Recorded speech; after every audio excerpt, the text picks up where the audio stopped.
Can't you find it in your heart to forgive us? To come see him? I felt nothing.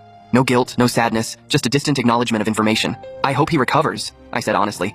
But I won't be visiting. How can you be so heartless? My mother wailed. After everything we did for you, raising you, loving you, I cut her off. You didn't love me, Mom.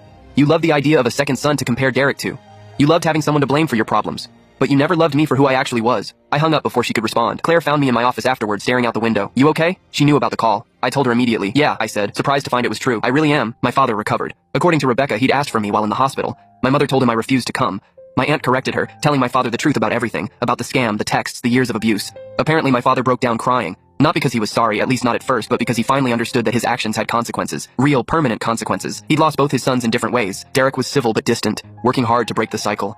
I was completely gone, living a life he'd never be part of, and it was entirely his own fault. 5 years after the hospital incident, my life was unrecognizable from what it had been. Claire and I had a daughter, Emma, named after her grandmother.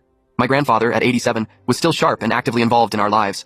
Derek had turned his life around completely, running a successful branch of my grandfather's company and engaged to a wonderful woman named Rachel. We weren't close, Derek and I, but we were cordial. We could be in the same room without tension. We could exchange pleasantries and mean them.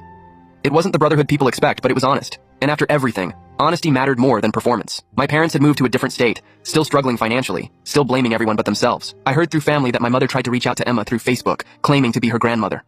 Claire blocked her immediately. She had her chance to be a grandmother, Claire said. She chose cruelty instead. Our daughter deserves better. She was right. Emma would grow up surrounded by love from people who chose to be in our lives. My grandfather, Aunt Rebecca, Claire's family, our chosen family of friends. The revenge everyone expected never came because I didn't need it. My success wasn't about making my parents suffer. It was about building something they couldn't touch, couldn't poison, couldn't take from me. They lost me, not because I destroyed them, but because I chose peace over their chaos. And that, ultimately, was the most satisfying outcome I could have asked for. Looking back now, 6 years after that text message that started everything, I understand something fundamental. Family betrayal taught me what I won't accept.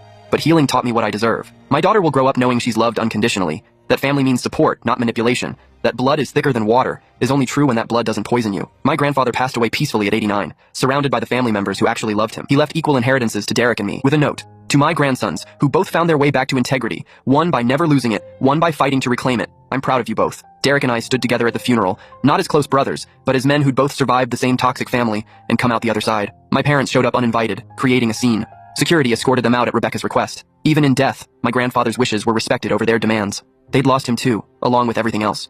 As I held Claire's hand and watched Emma play with her cousins, children from the healthy side of the family, I felt grateful.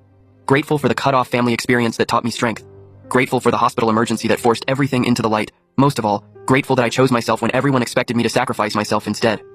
My brother had texted, "Hope you die alone, you pathetic loser." 6 years later, I was surrounded by people who genuinely loved me, living a life richer than any amount of money could buy. And my brother? He'd learned that real family isn't about blood.